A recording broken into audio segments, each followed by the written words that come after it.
Una vez más, queridos amigos de YouTube, Facebook, que nos visitan a través de nuestras redes sociales, qué bueno que nos podamos nuevamente reunir y hablar de la palabra de Dios, de todo lo que está escrito, de las grandes, más de 1000 promesas que Dios tiene para nosotros. Estamos llevando una temática especial referente al juicio de Dios que se va a hacer en el milenio. El milenio es nuestro tema especial que lo estamos llevando por secciones.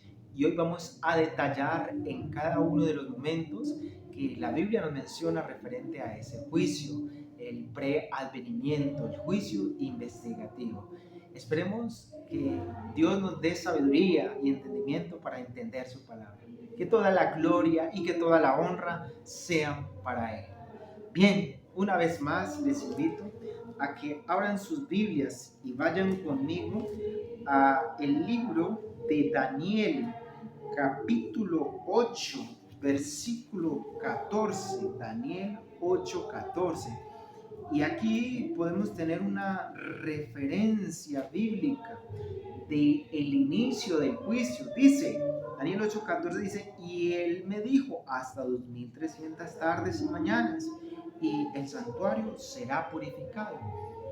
Este texto nos enseña, es demasiadamente largo para explicarlo y entenderlo, pero yo quiero que hoy por fe aceptes las fechas que quiero presentarte, que quiero darte, y me comprometo con usted a que en el próximo video vamos a hacer una parte de explicar este texto de las 2300 tardes y mañanas. Solamente quiero que sepas que ha iniciado el juicio en el año 1844, como se describe en el libro de Daniel 8:14. Daniel 8:14 es un libro de referencias, de fechas, y esas fechas pues nos las marca hasta 1844. Entonces mira, otro que quisiera ver referente al juicio que Dios está llevando en el cielo es en el mismo libro de Daniel. Mira, como dice Daniel capítulo 7, versículos 9, dice, y estuve mirando hasta que fueron puestos unos tronos, y el anciano de días se sentó, cuya vestidura era blanca como la nieve, y el cabello de su cabeza como lana pura. Su trono era como llama de fuego, y sus ruedas como fuego ardiente, y un río de fuego procedía y salía delante de él, y millares de millares le servían, y millones de millones asistían delante de él. El juez se sentó, y los libros fueron abiertos. El versículo 14 dice, 13 dice, miraba yo en la visión de noche, y aquí en las nubes del cielo, uno como hijo de hombre que venía y llegó hasta el anciano de días, y le hicieron llegar delante de él, y le fue dado dominio, gloria, reino, para que todos los pueblos, naciones, lenguas le sirvieran su dominio, y su dominio es dominio eterno, que no pasará, y su reino uno, que no será destruido. El profeta Daniel se le fue revelado tanto fechas de inicio de juicio como los que están en el juicio. Eh, Siempre en una clase que tuve hice una pregunta básica a gente que no tiene que ver nada con cosas de Dios y de todo esto. Y les pregunté que cuando se les viene la palabra juicio, ¿qué relacionan? ¿Qué se les pasa por la mente para poder ampliar este tema? El tema como tal es el primer juicio de las tres secciones que tiene. Recordemos, porque eso lo montamos el video pasado, está el preadvenimiento que va desde el año 1844 hasta la segunda venida, que ese es el que vamos a hablar el día de hoy. El otro es el juicio que es llevado en el milenio, cuando estemos en el milenio, y el otro que es el juicio final después del milenio. Entonces, con este marco, que es el significado del juicio, vamos a mirar con detalle y referente a la pregunta que les hacía a los estudiantes, a las personas que no tenían una teología, un conocimiento amplio de la palabra de Dios, sino algo muy sencillo. Entonces decía, palabra juicio, ¿con qué la relacionas? Entonces, llévala a la vida real. Entonces, alguno dijo, yo una vez estuve en juicio y pues yo era el acusado, allá había un abogado que yo llevé, ahí había un juez, llevaron testigos y estaba la persona pues por la que yo agredí o el agresor pues por la causa por la cual me estaban condenando. Entonces se estaba presentando una situación de eso. Y entonces él exponía su caso, él se declaraba inocente y entonces ya el abogado presentaba eh, lo que tenía en defensa para él y el acusador también presentaba sus respuestas, sus argumentaciones y el juez miraba el veredicto, estaban los testigos, los que ocurrió en el acto y el juez determinaba si era condenado o llevado a la cárcel o pagaba una multa o era libre. Entonces, en este caso de él, pues él era inocente y pues fue libre, ¿cierto? De manera personal, pues también fui llevado a juicio, ¿cierto? Estaba haciendo la obra misionera, estaba visitando hogares, hablando de la palabra del Señor, llevándole mercados, arreglándole las casas, haciendo misión. Y se me alargó un poquito el tiempo, eso fue en Ecuador, y entonces me tomó 15 días más y el permiso era 3 meses, todos esos 3 meses estábamos en misión y 15 días se me pasó, o sea, yo duré 3 meses y 15 días.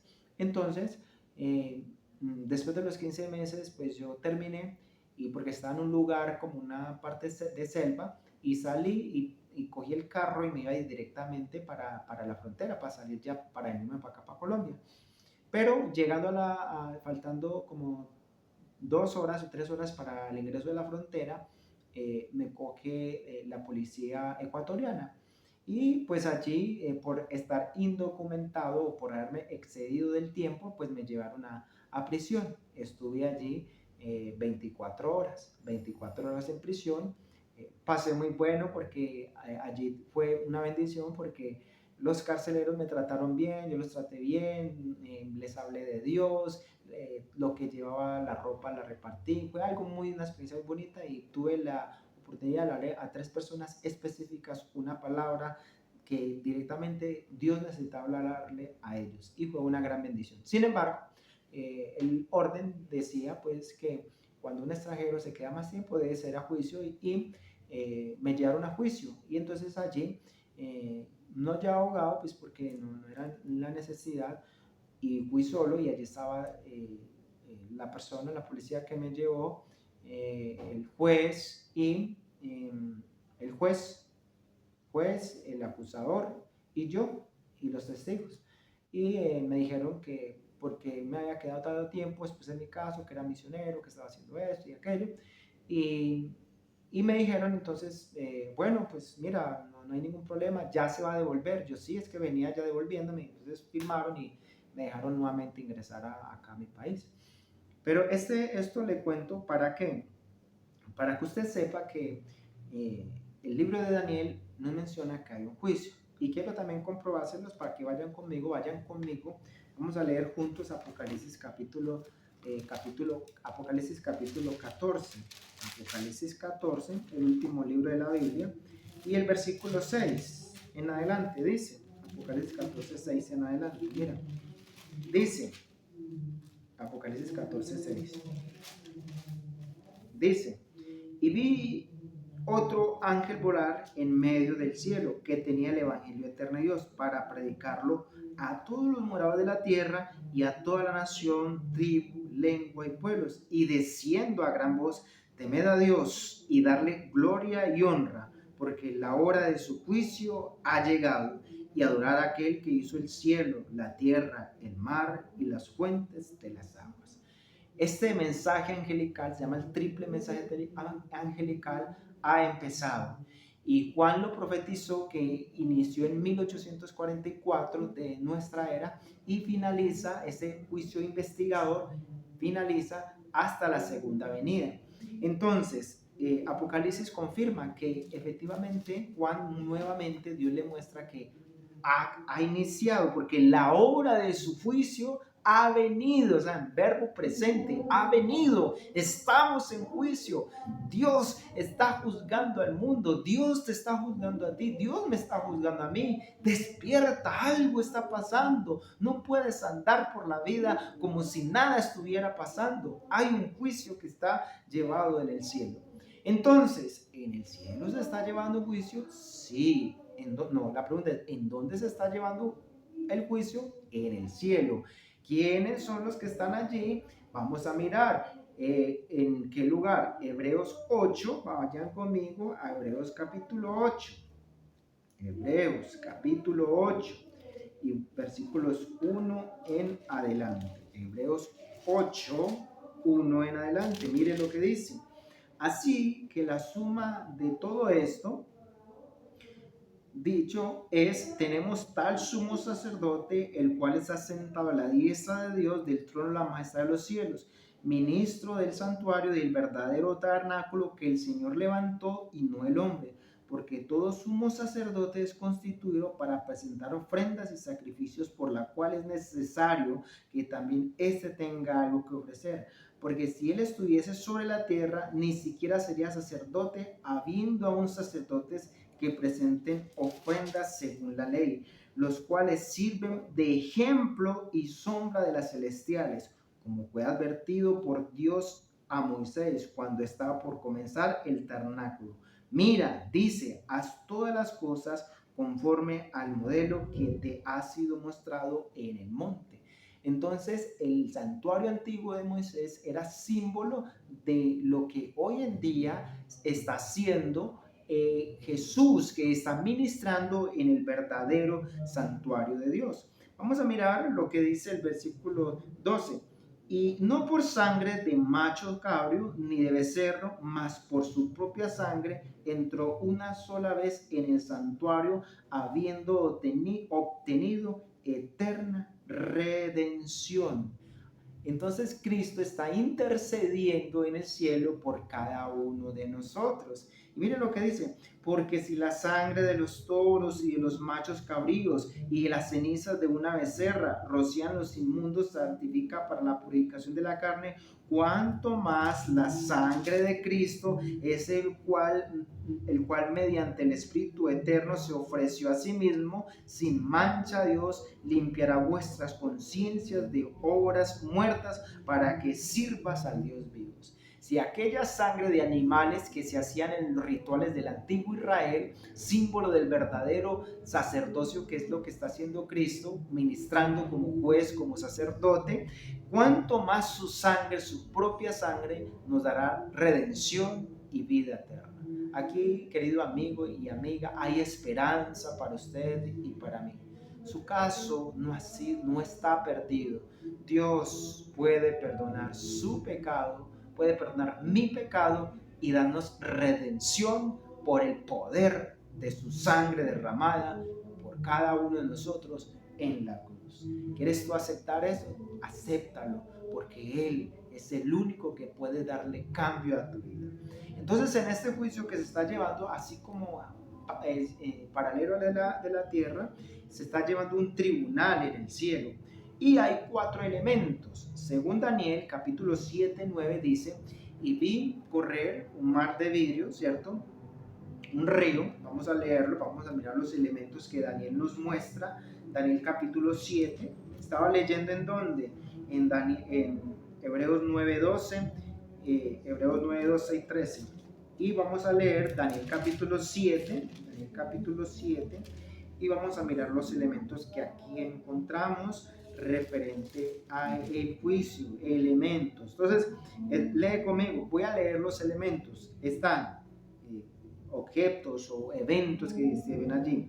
Daniel capítulo 7, versículos 9 al 14, dice, en el versículo 9 vemos que fueron puestos tronos y un anciano de día. Entonces, allí hay una escena de juicio donde hay tronos y donde el Padre, que se describe allí como anciano de días, está presente, que es como el juez.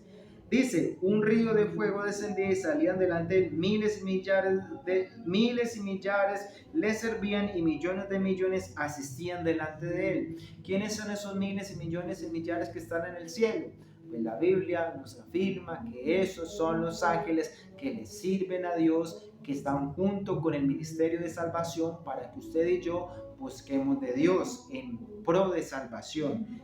Miles y miles. Y cada uno de ellos tienen testigo y tienen escrito y tienen codificado toda nuestra vida, y hay testigos, ellos son testigos de que yo sí existí, viví en la tierra, fui bueno o fui malo, y todos esos reportes son llevados al cielo. Ahí están los testigos, está el juez, están los testigos que son los ángeles.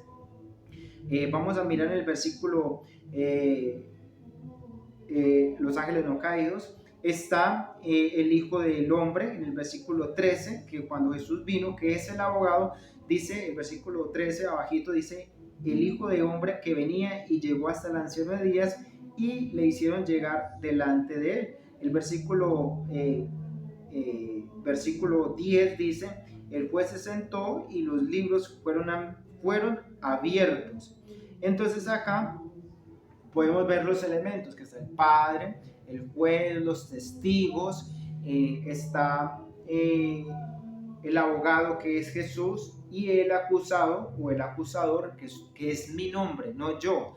Allí no es que esté yo, sino mi nombre, porque en este juicio investigador no estaremos presentes. O sea, no es que hoy se lleva a cabo mi vida, mi juicio, se está llevando a cabo el juicio mío, y entonces Dios viene por mí, me lleva al cielo, se termina el cielo y vuelve y me baja. No, estamos de manera solamente nuestro nombre, con todos los registros que usted hizo, obras buenas, obras malas, intenciones, pensamientos, todo lo que usted ha hecho en esta vida, en esta tierra, todo. Por eso dice el Eclesiastés, todo, y Jesús mismo, todo le tenemos que dar cuentas a nuestro Dios, porque hay un juicio que está siendo llevado. Y por supuesto, que también hay un registro que es del acusador, ¿cierto? Que Apocalipsis 12, 8 en adelante dice que el diablo es el que nos acusa delante de Dios.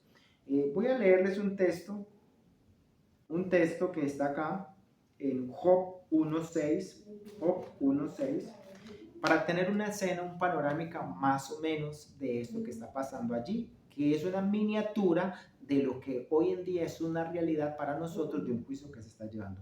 Job capítulo 1, versículo 6 al 11, voy a leérselo, dice: y un día vinieron a presentarse delante de Jehová los hijos de Dios, entre los cuales vino también Satanás. Y dijo a Jehová a Satanás: ¿de dónde vienes? Le dijo Jehová a Satanás. Respondiendo Satanás a Jehová, dijo: de rodear la tierra y andar por ella. Y Jehová dijo: Satanás, ¿no has considerado a mi siervo Job, que no hay otro como él en la tierra, varón justo, recto, temeroso de Dios y apartado del mal? Respondiendo Satanás a Jesús, dijo: ¿acaso teme Job a Dios en balde? ¿No le has cercado alrededor de él y a su casa y a todo lo que tiene? Al trabajo de sus manos has dado bendición, por lo tanto sus bienes han aumentado sobre la tierra, pero extiende ahora tu mano y toca todo lo que tiene, y verás si no blasfema contra ti en tu presencia. Este texto nos da una aclaración referente a la opinión o lo que el enemigo habla. Mira que Job era una persona justa, recta, y empieza a decir: él es bueno, pero por esto, porque usted lo bendice, usted lo protege, usted lo cuida, pero quítele todo eso para ver si no blasfema su nombre. Así literalmente lo dice: quítele todo eso para ver si no blasfema su nombre. Entonces Satanás está en constante acusación sobre cada uno de nosotros. Esto a mí me da miedo no me da como temor, cierto temor, porque como humano me equivoco, ¿cierto? Digo palabras, hago acciones, defectos de carácter, comportamientos, cualquier cosa, que todo eso es anotado por el enemigo y por sus agentes malignos, y es mandado y solicitado al cielo para que usted y yo seamos acusados. Entonces, ¿cuánto nos querrá Él a nosotros, cierto? ¿Cuántas acusaciones que el enemigo de Dios está acusándonos constantemente? Y en este juicio dice, el juicio preadvento, Juan, en el texto de Juan, dice, 5:29 dice, y los que hicieron lo bueno, ¿qué es lo que se va allí? Lo que tendremos que darle cuenta, dice, y los que hicieron lo bueno saldrán a resurrección de vida, mas los que hicieron lo malo a resurrección de condenación. Entonces, hay que hacer, dice, lo que hicieron lo bueno saldrán a resurrección. Por eso el que es cristiano debe ser cristiano, el que no lo es, se tomará en cuenta obra, ¿cierto? El obrar. ¿Qué más? Hebreos 10:20 dice, sino cierta horrenda expectación de juicio y la furia de un fuego que hace consumir a los adversarios. Hebreos 10:26 y 30. Segunda de Corintios 5:10, mire lo que dice. Porque todos nosotros debemos de compadecer ante el tribunal de Cristo para que cada uno sea recompensado por sus hechos, sea bueno o sea malo. Vuelvo y leo, segunda de Corintios, capítulo 5, versículo 10, dice, porque todos nosotros debemos de compadecer ante el tribunal de Cristo para que cada uno de nosotros sea recompensado por sus hechos, sea bueno o sea malo. Pedro también dice, porque es tiempo que el juicio comience por la casa de Dios. Entonces nosotros todos, ¿con quién se iniciará el juicio? Pues el juicio se inicia con el pueblo de Dios. Todos los que ejercemos o somos parte de una iglesia, de una denominación, empieza primeramente por la casa de Dios. Y cada uno debemos de darle cuentas a Dios. Luego, cuando termine con el pueblo, con la casa de Dios, sigue con el resto de las personas que están sobre la tierra. Dice Apocalipsis 20:12, dice, y los muertos fueron juzgados por lo que están escritos en los libros. Yo vengo pronto y mi recompensa está conmigo. Y los libros que están en el cielo van tomando nota de todo lo que nosotros hagamos, se hace aquí en la tierra. Dice que la definición de juicio, la definición que es una definición de juicio, dice, del preadvenimiento, es un juicio que se lleva a cabo en el cielo antes de la segunda venida de Cristo, durante los cuales todos los verdaderos seguidores de Dios serán juzgados favorablemente delante del universo observador. Durante este juicio, la vida de todos los que han profesado servir a Cristo y que por tanto están escritos en el libro de la vida, pasan en revista delante de Dios, quien finalmente determine si han vestido o no con el ropaje de su justicia. Entonces quiere decir, amigo, que este juicio que se está llevando a cabo es para todas aquellas personas que alguna vez profesaron ser cristianas y están muertas o están vivas y su nombre está escrito en el libro de la vida. Este libro es borrado o permanece allí según su obrar. ¿Y qué está allí escrito? Pues allí está escrito sus obras, sus pecados, sus buenas acciones, sus pensamientos, lo que ve, lo que oye, su tiempo, como todo lo que usted hizo en su vida, que ni aún usted se acuerda, está palpable en estos registros celestiales. Si estamos revestidos con justicia y somos verdaderos seguidores de Cristo, entonces sus nombres son retenidos en los libros del cielo. Son borrados sus pecados y se les dará entrada en la nueva Jerusalén. Y lo hermoso es eso, que cuando usted oró bien, aceptó a Jesús y solamente por la gracia de Cristo fue aceptado, amado Hijo de Dios, entonces nos dan el boleto para entrar en la nueva Jerusalén. Sin embargo, si su profesión de fe no ha sido eso, una profesión déspota del monto de justicia de Cristo, entonces sus nombres serán borrados del libro durante este juicio y se le negará la entrada a la nueva Jerusalén. Por lo contrario, si no hemos vivido una vida sinceramente con Dios, ¿quién sabe eso? ¿Quién? ¿Mi esposa? No. ¿Mi hijo? No. ¿Mi mamá? No. Solamente sabe usted y Dios, porque usted es el dueño de su vida y Dios es el que todo lo ve. Y usted no se puede decir mentiras a usted mismo y a Dios no le puede mentir porque Él todo lo sabe. ¿Quién sabe ¿cómo soy yo? Si me comporto, si me salvo o no, ¿quién? Usted es el que debe rendirle cuentas a Dios y cómo está su vida espiritual. Usted puede mentirle a su esposa, a sus hijos, al pastor, al anciano, a los hermanos, a todo, pero a Dios no, ni a usted mismo. Por eso todo está allí. Pero si usted no fue sincero en su vida cristiana, déjeme decirle que será borrado del libro de la vida y ya no podrá ingresar en la patria celestial, no podrá entrar y morar con Cristo los 1000 años. Entonces, en este juicio se borra del libro de la vida hijos de Dios que continúan en pecado y que no confían en la sangre de Jesús. ¿Quiénes van a ser borrados de la pregunta?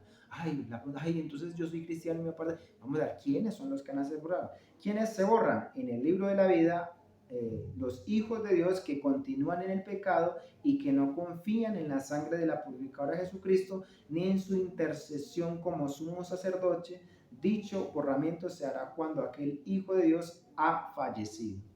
Murió en el pecado. Vamos a poner un caso como por ponerlo, el caso de Judas.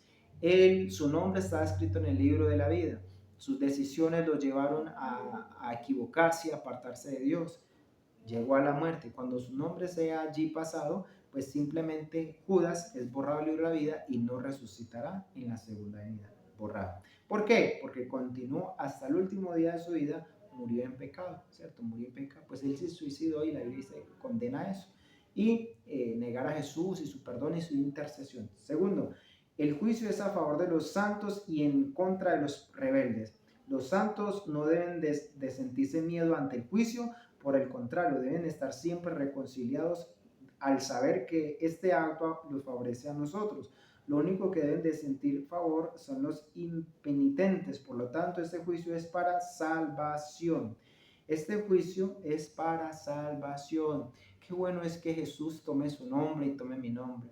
¿Sabes por qué? Porque Él vino a esta tierra, tuvo una vida humana, tuvo hambre, tuvo sed, tuvo miedo, lloró, tuvo cansancio, vivió la soledad, vivió la alegría, todos sus momentos, y él más que nadie entiende, y me entiende a mí, y lo entiende usted, de cuál es la mejor decisión que puede tomar en su caso. Él quiere que usted y yo nos salvemos, pero para que eso ocurra, entonces usted y yo tenemos que poner de nuestra parte. ¿Cuál es nuestra parte? Nuestra parte es que abandonemos todo pecado, todo pecado, todo pecado. Y en ese abandono de pecado, que es lo que usted y yo vamos a hacer en este estudio, es decirle al Señor que recuerde nuestros pecados y que no nos tome en cuenta. Te aconsejo que te leas la vida de David. David fue un pecador como uno de nosotros, pero se le recrimina el pecado de matar a Urías, de acostarse con su esposa y de estar allí en adulterio. Pero el Salmo 51 muestra una confesión de fe, que yo no sé si has pecado, Dios está llevando un juicio a su vida, a mi vida, pero no es para que tengamos miedo. Yo quiero leerlo, vamos a leerlo, Salmo 51. Haz conmigo esta lectura, Salmo 51. Mira lo que dice. Ten piedad de mí, oh Dios, conforme a tu misericordia, conforme a la multitud de mis piedades, borra mis rebeliones, que están allí escritas en el libro de las memorias. Lávame más y más de mi maldad, límpiame de mi pecado, porque yo reconozco mi rebeldía, mi pecado está siempre delante de mí. Reconocer que Cristo es nuestro Salvador. Si no lo reconoces, no puede haber intercesión, porque tenemos que aceptar que estamos mal y que necesitamos un Salvador. Contra ti solo he pecado, he hecho lo malo delante de tus ojos, para que seas reconocido justo en tu palabra y teniendo por pura en tu juicio. He aquí en maldad he sido formado y en pecado me he confiado de mi madre. He aquí tú amas la verdad y en lo íntimo, en lo secreto, me has hecho comprender sabiduría. Purifícame como hisopo y seré limpio. Lávame y seré más blanco que la nieve. Hazme oír el gozo de la alegría. Se recrearán los huesos que la ha abatido. Esconde tu rostro de mis pecados y borra todas mis maldades. Crea en mí, oh Dios, un corazón limpio, nuevo, y renueva un espíritu recto delante de mí. Esa es la oración que quiero que hagas. En este juicio de preadvenimiento, que es donde se está llevando a cabo, donde no estamos presentes, sino nuestro registro, nuestro nombre, que usted y yo podamos ir seguros, confiados y tranquilos, que su caso y el mío estarán seguros. Eso sí, sea honesto con Dios, sea sincero con Dios, no ande por ahí con vidas dobles, con un pie en la iglesia y otro en el mundo. Dios no le agrada esas cosas. Cambie su vida, sea una persona íntegra ante Dios. Por eso el salmista dice: crea, oh Dios, en mí un corazón limpio, puro, renueva un espíritu recto delante de mí. Eso es lo que usted y yo debemos de pedirle hoy a Dios. Bien, queridos amigos, esto ha sido el juicio, así como resumido, sencillo, para que puedas entender, entendiendo que estos mensajes lo ven personas que no saben nada de la Biblia, otros que son adventistas, otros que son pentecostales, otros que son católicos. Entonces es algo sencillo para que puedas tener claro algo referente al juicio. Pero sí, hoy quiero decirte que el Señor te ha llamado para salvación, que Jesús ha hecho todo para que tú y yo, usted y yo, seamos salvos. Por eso hoy, como David, pide perdón por tus pecados, yo pido por los míos, para que en el cielo podamos encontrarlos y nuestros nombres permanezcan allí en el libro de la vida. Jehová Dios te bendiga. Nos vemos en un próximo video con el tema el juicio durante el milenio, segunda parte.